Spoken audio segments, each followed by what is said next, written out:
Good morning. Welcome to another Atago webinar. This is Emerson, and today we'll be presenting or we'll be speaking about the VISCO and VISCO temperature controller for the paint and coatings industry. So if you've been listening to our webinars lately, we've basically been doing covering two instruments with different applications, and today the application is a paint and coating industry. Okay, so when it comes to viscosity in the manufacturing of paints or coatings, or even after manufacturing, when you need to modify paints for your individual use, there are a few things that come that change the viscosity of the paint. Some are meant to change the viscosity. Some are used to change the viscosity of the paint. Some of them you need them for other reasons, but they do tend to change the viscosity of the paint. For example, you have additives. There are additives that are specifically to change the viscosity of the paint, either increase viscosity or make it less viscous. And also there are additives that are for other things, like if your paint is going to be used for metal or for other materials, then you have additives to help make your paint better for its specific application. But additives in general are the ones that would change the viscosity, or the most obvious culprit in changing the viscosity of paint. Binders and resins also change the viscosity of paint. Fillers. Fillers is basically creating more volume of the paint. Pigments. This is what would give the paints the unique colors or the unique finishes. They also change the viscosity of the paint. And obviously solvents. Solvents is what keeps the paints fluid until you don't need them to. So they each have their role, and there are other things in the paint depending on what type of paint you have. If it's oil based, if it's polymer based, or the rest of things that are in the paint itself, those will change the viscosity. But these are some of the most common ones. So viscosity and paints. Viscosity is essential in the paint industry. Not only does this properly guarantee the performance of the product, whether it be paint or coating, but it's also important to guarantee a proper flow through the process. So it depends what you're using it for. Are you painting a ship? Are you painting a car? Are you coating your floor with something, with paint, or a acrylic coating or something? Are you dipping something in paint? So whether you're brushing the paint on, you're pouring it in, you're rolling it, you're spraying it, you're dipping it, dipping things in it. These are all very different applications. Different ways of applying the paint, and with each application, the viscosity will be different. Obviously, with the brushes, it depends what surface you're putting it on. Is it a wall? Is it something that's curved? Is it the ceiling, for example? If you're painting a ceiling versus the wall, well, the wall you don't want it to run. But if it's runny, if it runs a little, that's fine, right? Because the wall is vertical. Well, most walls are vertical. So if it runs a little, you just brush it off a little bit more, right? But if you're painting a ceiling, you definitely want it to stay up there. So if you're rolling paint on the ceiling, you want it to stick. You don't want it to be dripping down on your face or dripping down on the floor. So even with that type of paint, let's say you're painting a house, different viscosities have a different application, or different applications need different viscosities. If you're pouring you're pouring paint on a surface, then you need a different viscosity.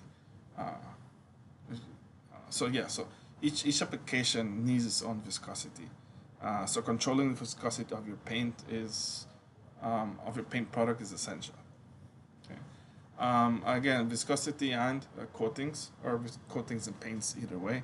Um, Viscosity control is important for the role that your paint or roller product is intended to take. So they each have a role. For example, for with low viscosity paints and coatings, you'll ensure that the paint covers area evenly, and it gets in the crevice, in the little holes. And with low viscosity paints and coatings, you tend to, because of the low viscosity, you tend to cover more surface area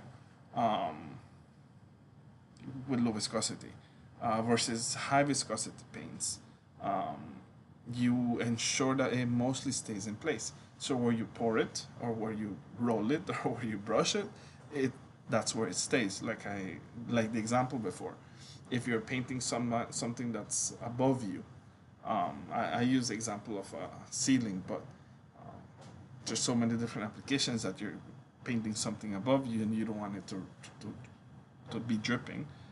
You would want a higher viscosity paint or coating. But one of the things that, yes, there's the industrial application of paints.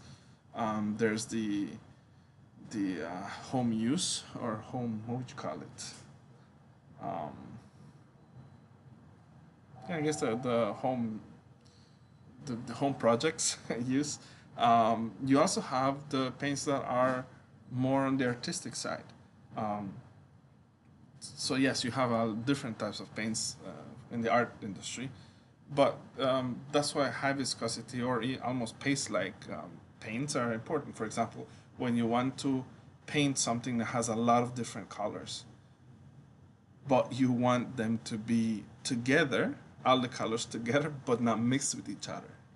In that kind of scenario, you need a very high viscosity paint, so the paint stays where you apply it. It doesn't move, and it doesn't mix with the other paints that it comes in contact with. So viscosity is very important. So sorry, that was just a very quick overview of the different paint applications and why viscosity is important. Here you have technically two instruments, two of our, the two viscometers we have, the two base models. So to the left, you have the VISCO, and to the right, you have the VISCO BL. The main differences between these is that the VISCO is small and is portable and uses very small volume, 50 milliliters or 100 milliliters, I want to say, sample. So it's meant to be portable, and it's meant for small volumes of sample. To the right, you have the VISCO BL. This is your traditional benchtop viscometer. This is what is on most lab tables. It uses about 500 milliliters of sample, and it's traditional. Your traditional spindles. And then in the middle, you have one that we haven't presented before, because it's especially for resins and for paints. So it's basically the VISCO, which is the version to the right, but instead of it using the glass beakers the VISCO to the left, instead of using the glass beakers that the VISCO would use, you have a cup holder. So the cup holder would hold in place your cup, whether it be a paper cup or a plastic cup. Your cup holder would hold it in place, and then you would pour your paint or coating or whatever the product is, measure the viscosity, and then you can dispose of the cup instead of cleaning it. So that's more for the paint industry.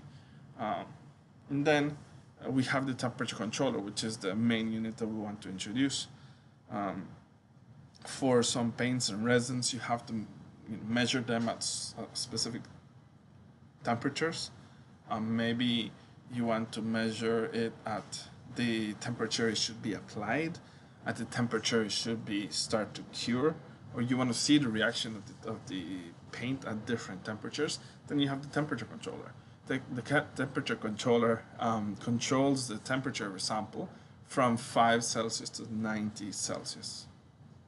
Okay, and the temperature controller fits both the VISCO and the VISCO BL, so it fits both the smaller VISCO and the benchtop VISCO. Okay, now a bit about choosing spindles and RPM. If you're going to use the glass beakers, which is the one that this instrument to the left brings, then you will use the combination of either the 50 milliliter beaker or the 100 milliliter beaker. If you have a higher viscosity, you want to use the smaller beaker with the bigger spindle. If you have a lower viscosity, then you want to use the bigger or larger beaker with the smaller spindle. So that's a combination that you would use. If you're using the temperature controller, whether it be with the VISCO or the VISCO BL, like we see here, like I said, the temperature controller will fit both the VISCO and BL. Temperature controller, you can purchase it afterwards. So if you already have a VISCO, if you already have a VISCO BL, and you notice, hey, I want to improve my readings, I want to improve my accuracy, the accuracy of the readings, I want to improve the repeatability, or I want to test my sample at different temperatures. You can always purchase the temperature controller at a later date. So if you already have a VISCO, you can purchase it and it'll be compatible with your VISCO. Or if you don't have a VISCO, you can purchase it as a package and it comes together. Okay, so this is just screenshots of the user manual showing you the range of the VISCO with the temperature controller. It can basically go from 360 to, well, with the normal setup, 360 to 100 million viscosity. But there's also a setup that it's not included here in this picture, which is the low viscosity setup. So the temperature controller has an option for low viscosity. I think the lowest that it goes is 10 or slightly lower. So if you want a low viscosity, if you have samples that are lower than 360 CP, there is an adapter for both the VISCO and the VISCO BL. Remember, we have two main models, VISCO and VISCO BL. Both of them, you can connect a low viscosity adapter to measure low viscosity. And this one that we have on screen now is the VISCO BL with the temperature controller that you can read from 11 to 5.5 million CP. But as I mentioned before, you can also connect a low viscosity adapter,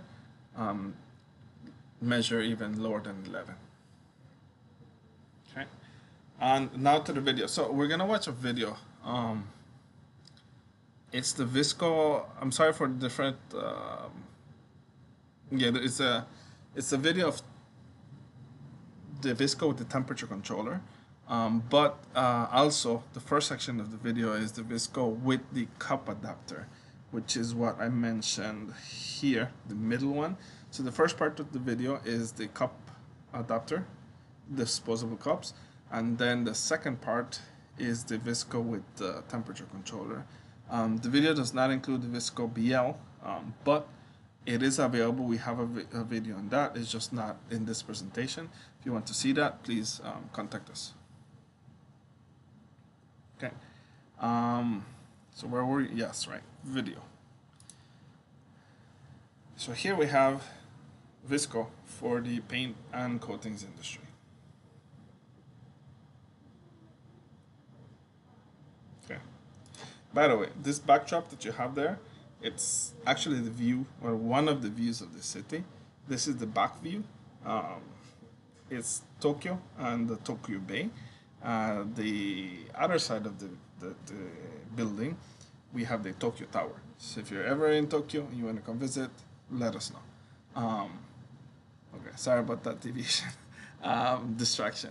So yeah, so you have on screen the different accessories that you would get with the VISCO um, the VISCO with the package of the cup, disposable cup package. So you get a set of plastic cups, you get a set of paper cups, and then you have your cup holder.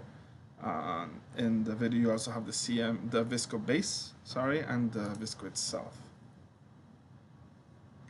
So you would put on the holder and put in the cup and pour in the sample. So the reason I did it this way is because some people tend to prefer plastic cups because they're sturdy.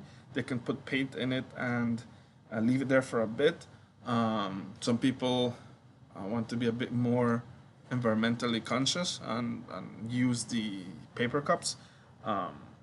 The VISCO, the cup holder is there to hold either one, obviously. Not only hold it in terms of the volume that you're putting in it, because the plastic cups might be more sturdy, the paper cups might get a little bit more flexible.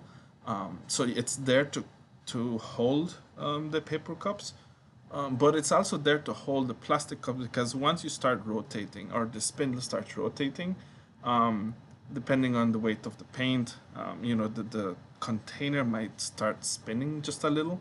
So the cup holder is there not just to keep the cup in form or in shape, but also to hold it down, to make it stable. Okay. And what I'm doing here is I'm filling it up with paint. This is a very pasty paint, as you can see. And what I'm doing is after I put the paint, I'm trying to remove the bubbles. So I'm knocking it, I'm holding it down, so as to bring out the bubbles and have a bubble-free or air bubble-free sample, because you don't want air bubbles while the spindle is spinning. Okay.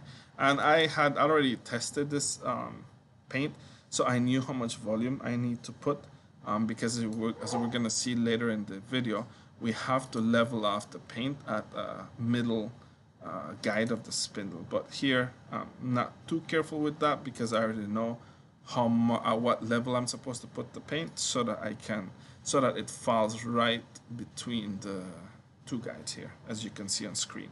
So for the cup adapter, make sure that your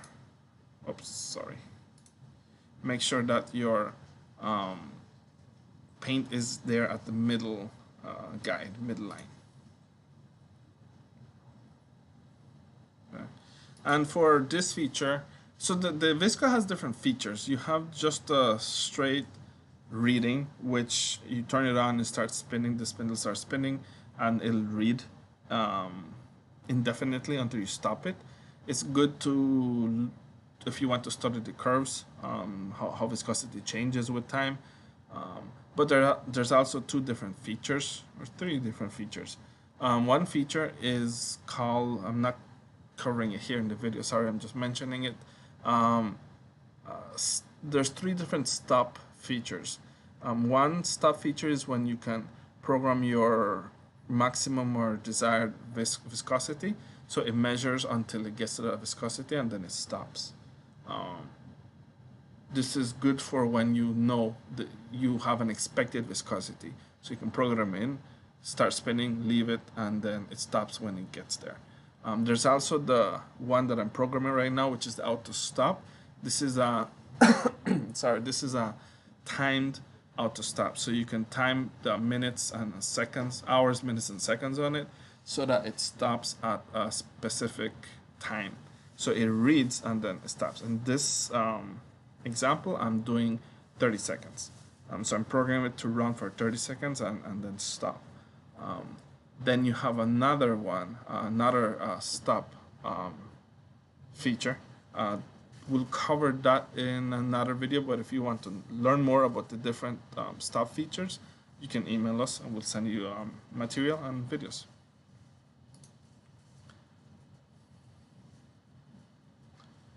Okay, so here I put it to work. I put it 30 seconds. It's going to read for 30 seconds, and that is my reading after 30 seconds. So I use, here's a summary to the top left. I use the spindle A3L at an RPM of 50. With paints, you would usually do 30, 40, or 50. Depends on the type of paint. And the viscosity is almost 11,000. Almost 11,000. Okay. So that is how you use the VISCO with the paper cup, disposable cup adapter. Okay. Next, we're gonna watch the VISCO with the temperature controller. So with the temperature controller, it's the same settings. So in addition to the VISCO, you'll have these two instruments. They're connected. The one to the left is the temperature control unit. This is what you use to control the temperature. And the one to the to the right is the thermal module. That's what's actually heating or cooling your sample to the desired temperature. The control unit, it has a temperature there, is a display temperature. But that's not the sample's temperature. That's just for you to control it, like have a number to go up and down from.